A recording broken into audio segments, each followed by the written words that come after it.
Thank you everyone for hopping and joining onto our Facebook Live. I'm Julian. I've done a few of these, so good to see everyone again, and welcome for anyone who hasn't been here before. Right next to me on my left, we have Lauren, who is a senior member success specialist over here at Scott's Sheet Flights, and I'll have Lauren. I'll have you introduce yourself.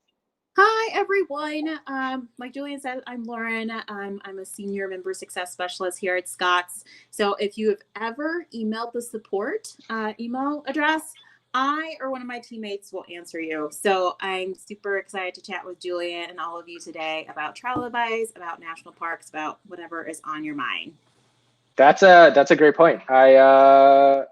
Today's a special day, Lauren, because we are doing a themed Facebook Live, and we're talking national parks. One of my favorite topics, and I'm sure one of your favorite topics as well, Lauren. Yeah. Just to start us off, what is your favorite national park? Yeah, so that's a really fun question. Growing up as a kid, some of my favorite family memories are taking road trips to national parks. And so I've gone to Yellowstone, Indiana Dunes, the Great Smoky Mountains, Grand Canyon, Everglades, the Badlands. I would say that my favorite is the Grand Canyon, particularly the south rim of the Grand Canyon. My most recent family trip I took there, and it was a couple of years ago, so we were all adults, and we had a blast walking around. I even brought my dog, one of my dogs, with me, and it was just really nice to see this, like, the expansiveness of it and how the Colorado River has cut all of that to the way it looks like now, and it was gorgeous. So I would have to say the Grand Canyon is my favorite. Yeah, that I mean, I think it's one of the most famous places in the world for a reason. And I do have a few comments on that, but before I get into that, for everyone who's here, thank you for joining. Please drop any questions you have about national parks, your own travels, your own experiences, or any travel questions you may have as well. We're going to try to get to as many questions as possible. So if you can, whoever's listening, what's your favorite national park? What is a very underrated park? I think that's a very big question. That's a good one. Yeah, I'm always interested in. So yeah, please, as our ticker says, any questions about national parks or flights / travel, we'll talk about it. And in true Scott fashion, we will answer the very first question that comes through. But I will say, Lauren, talking about Grand Canyon, I completely agree with that, down to a T almost, about the South Rim. I went to Grand Canyon when I was younger, and I went to the North Rim, and North Rim's good. I like it, but I think it's a mix of the North Rim being a little, maybe not as like in your face, and also since I was younger, maybe I didn't appreciate it as much. In my head, I was like, the Grand Canyon's, it's cool, it's nice. But it wasn't until I went to South Rim Grand Canyon two years ago, where I was like, this is one of the most amazing places in the world. So yeah, that's a really good part, and we should call that out. Is there are two different rims that you can go to. So rim as in literally the rim around the canyon itself. And there are a couple of really cool things you can do in the Grand Canyon that you bring up, like Julian, you didn't know how cool it was. One, you can actually hike to the bottom of it.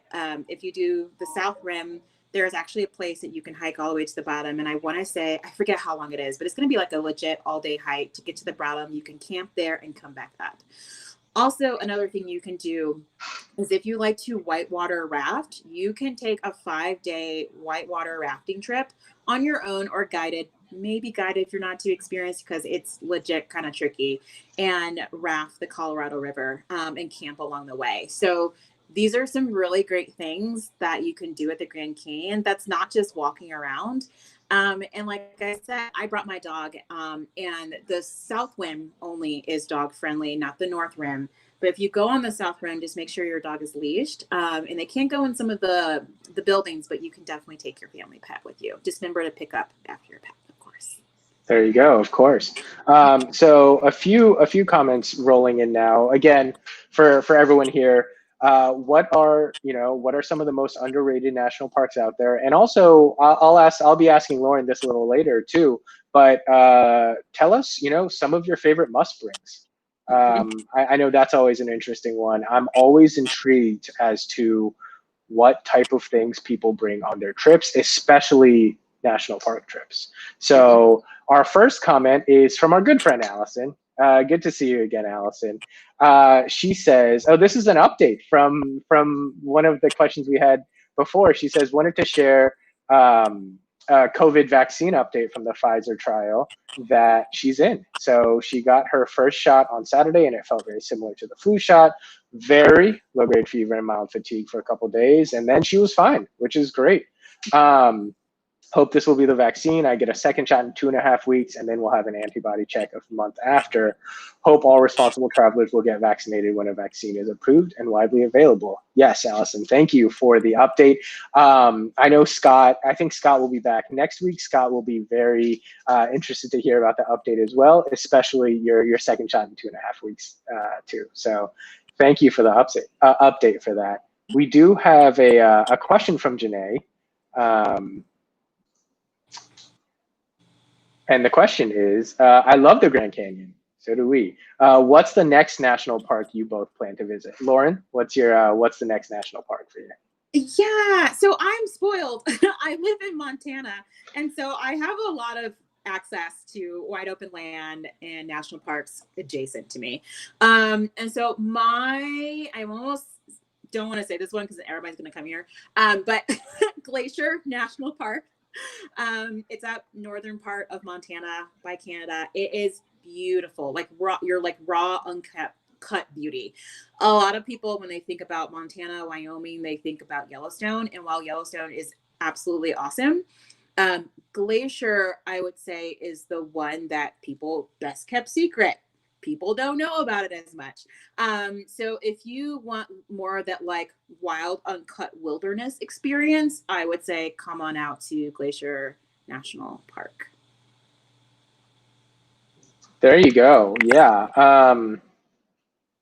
That's on my list of places to go. I've never been there. But the next one that I'm planning on visiting, I feel like that's a question I should have prepared for. Like, I feel like that's like I should have expected that someone was going to ask this. What's the first thing that pops into your head, Julian?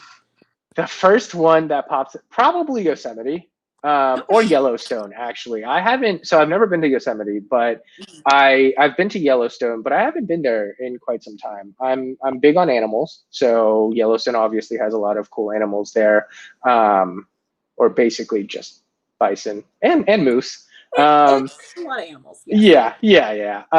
But I also I kind of liked the environment and the feel of Yellowstone as well. So probably those two will be my biggest ones. Well, that brings up a really good tip that I was going to mention, Julian. When yes, you perfect. When you go to national parks, one thing I would definitely say is we all hear the stories about so and so goes to such and such national park and they were mauled by an elk per se.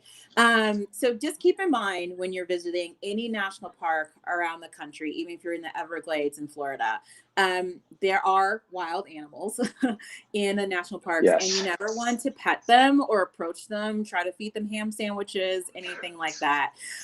Just because, like I said, they're wild. So just keep your respectful distance. In a lot of these parks, they are used to seeing people. But if you go, for instance, I'll give Yellowstone as a perfect example. If you go like well into the park, away from the where a lot of people are, like you may encounter grizzly bears, black bears, these animals that are not used to seeing people, and just keep that in mind and just keep a respectful distance at all times. That is, I think, a very good and important tip. Because, yeah, animals, amazing. Some of them are, or most of them are super cute, but we do have to remember they are wild animals. Yeah. Yes. Yeah. So great point. We have a few people that agree with you that say Barry Holloway says Glacier is great. And Trisha says Glacier is my most favorite place in the U.S. We went there last year. Awesome. That is high praise for Glacier. I feel like I'm going to need to I'm gonna need to visit there sooner rather than later, hopefully. Yes. Yeah. We have a question from Melody, which is a travel question. She asked, "What is the latest on Hawaii? I am supposed to fly out in October and December. Wow, that's pretty cool. Will I need to cancel? Thank you." So the deal with Hawaii is they had the rumored, I would say, reopening date was October 1st, but it does look like the October 1st date will be pushed back. Almost guaranteed that the reopening date will be pushed back. They do have a mandatory 14-day self-quarantine in effect. So even if you do fly out there, it is important to know that you will have to self-quarantine for 14 days if you go out to Hawaii. So hopefully you're able to make your trips based off that information, but we'll see. Speaking of, actually, I've been wanting to go to Hawaii too. Have you been to Hawaii before, Lauren? You know what? I have not. I'm one of those people that thinks of everywhere but their own backyard here in the US, and I have not yet been to Hawaii. To be fair though, yeah, when you have your backyard in Montana. I mean, I don't know how many other places I would go as well, especially national park wise. So yeah, there are protected lands and national parks in Hawaii. So if that's you do true. go to Hawaii, I think a lot of the parks around the volcanoes, excuse me for not having exact specifics, but there are national parks in Hawaii. And if you go, you should check them out. That is true. Comment from Barry says, for a first-time visitor, I always recommend the South Rim first for the spectacular views, but the North is my favorite since it's cooler and fewer visitors. That's a good point. Yes, fewer visitors. I think that is very accurate because I did the complete opposite, and I have to say I completely agree with what Barry's saying.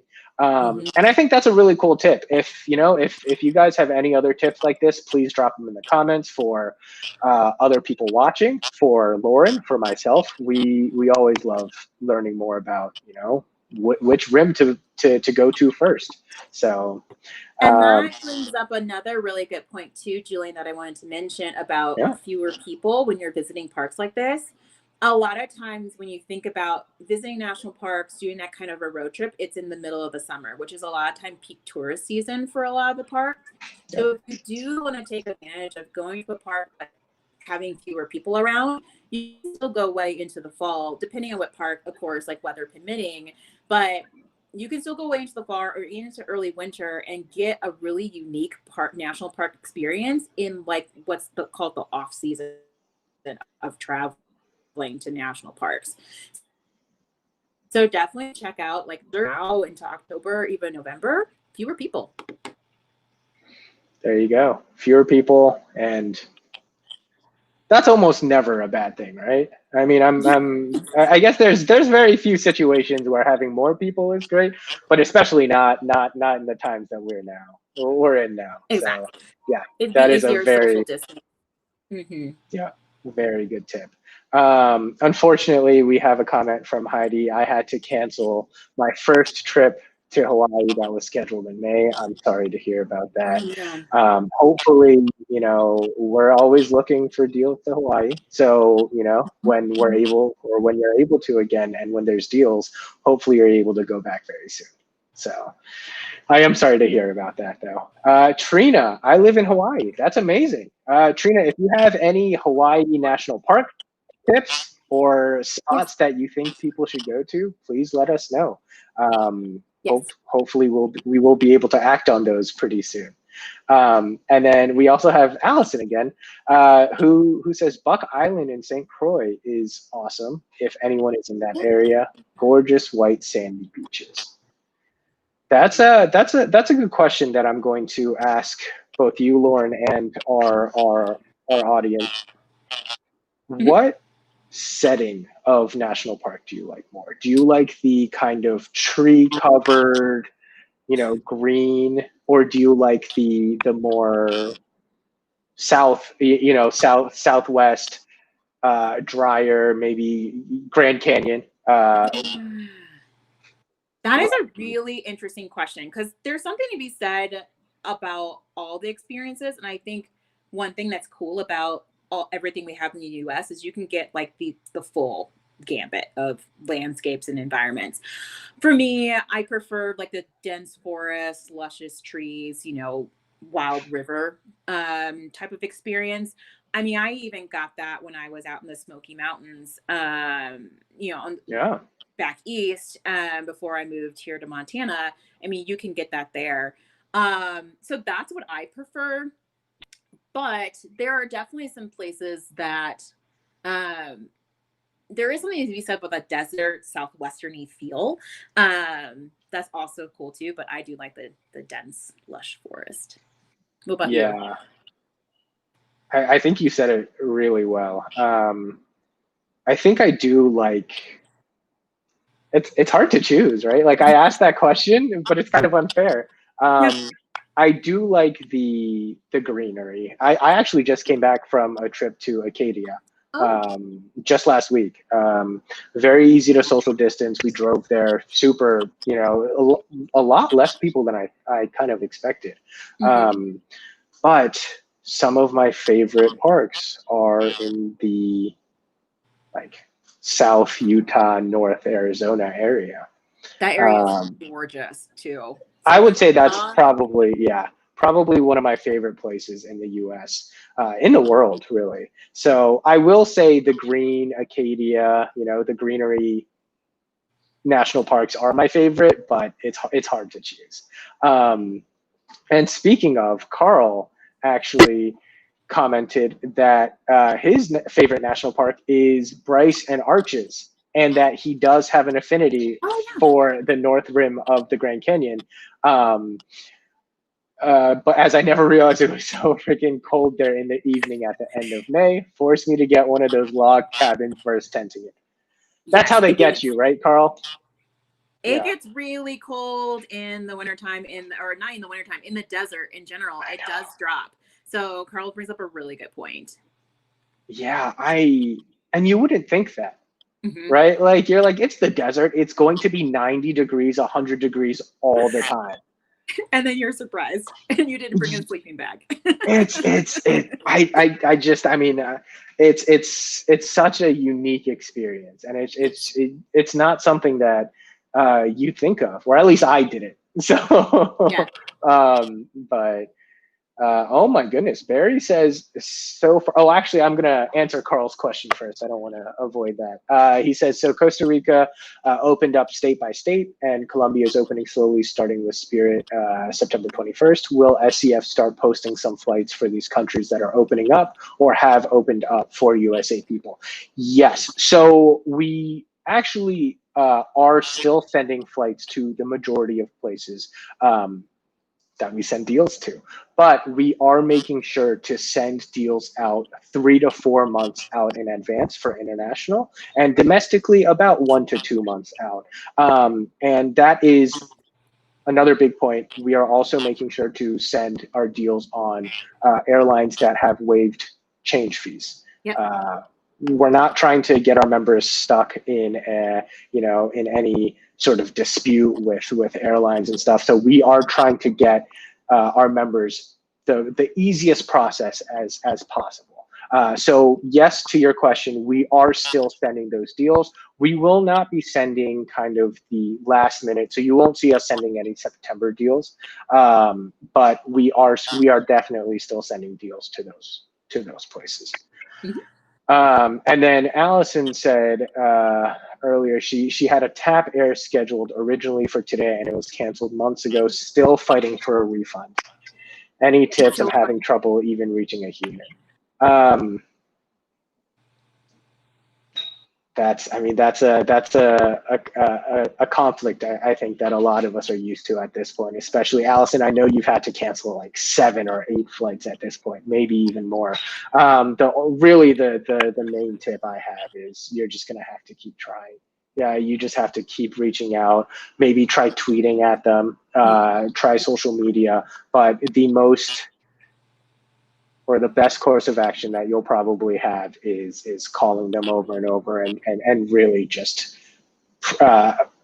perseverance on going at that. Lauren, do you have any tips for that? No, I think that's really good advice. A lot Yeah. of times when members write us in at our support email asking us this, we say the same things. Try tweeting at them. Social media um, is a really good option too, or just keep trying on the phone. I know like that's not the greatest thing to hear, but at this point, like it's the only thing you can really try is like Julian said, try to just persevere.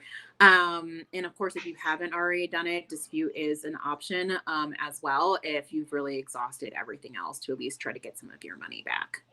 Yeah, that's a good point. We have a few more national park comments. Trina from Hawaii says we have a state park on Kauai called I'm gonna butcher this. Do you know this, Lauren? I don't know. You try, Julian. Kokee, Kokea State Park. Lots of hiking. It's called the Grand Canyon of the Pacific. Interesting. Ooh, awesome. I did not know that, but I'm glad I do now, and I'm sure I'll hopefully when I go to Hawaii, I'll check it out. Yeah. And then Barry says, so far I've been to 39 of the 62 U.S. national parks. That is that's amazing. I recommend Yellowstone as a favorite due to variety, thermal features, mountains, wildlife. However, it's impossible to pick a national park, but the parks of Utah are my favorite playgrounds. I think that sums it up, really. Yeah. It is impossible to pick one, but the parks in Utah are, amazing. There you go. I think Barry just summed up this whole Facebook Live here. Lauren, any other tips that you have to help me out, to help our members out? Yeah, just a couple of rapid fire ones here. Yeah. When you're going to a national park, if you're going camping, just hiking on your local trail outside your town, there's a saying that's pack it in, pack it out. So whatever you bring 100%. with you, just make sure you also take back out. So that's trash, food, what have it. And really that's to make sure these national parks and these trails and campgrounds don't get littered. A lot of times the only people who are maintaining these places are volunteers. We want to make their jobs easier. And also, again, wild animals. You don't want to leave lots of food and trash lying around. Another quick one too is we've been talking about Glacier and Yellowstone. A lot of these parks are adjacent to Native American lands. And so when you're entering the parks through those entrances that go through those lands, just be mindful that while those communities are super welcoming to park visitors, it is still private land. So just, don't set up campgrounds on unauthorized areas. Just be respectful of any private property signs. And of course, in a time of COVID, just make sure you wear a mask when you're in those communities because those communities are being hit disproportionately by the coronavirus. And then one last tip I'll have for y'all is if you want to learn more about national parks, especially the ones in your area, consider volunteering. Like I said, a lot of these parks are maintained by volunteers. And it'd be really cool if you want to learn more to just get out there and help a little bit if you want to. Yeah, I mean, all of them amazing and super useful tips. I will say the one that does slip my mind sometimes is that a lot of the parks, especially a lot of the ones I've been to in Utah and Arizona, they are right next to or on private lands. Mm-hmm. So be mindful, be respectful. I think is especially true to the national parks and private land, but also just a great motto for traveling in general. Yeah, I mean, exactly. mindful and respectful really can get you so far. It really, I mean, there you go. Perfect. I love those tips a lot. Thanks for sharing this. You're welcome. And then two last questions here.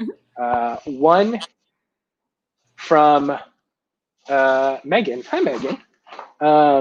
She asks, is there a park that you believe is overhyped or overrated? Lauren? Oh, that's hard because I don't know if they are, only because, like I said, there's such variety in the national parks that we have here in the U.S. that there's something for everyone. I would say this to answer the question.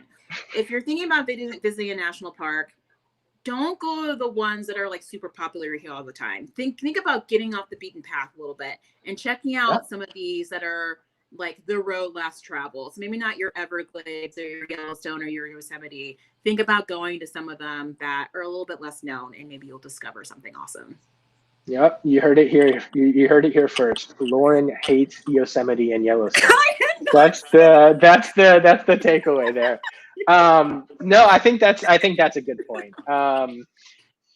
Yeah, I think it's not that I think that any are overhyped or overrated. I do think that there are a few overlooked and underrated ones. Yes. I think that's a good way of putting it. Mm-hmm. As a DMV, DC, Maryland native, the closest one to me was always Shenandoah.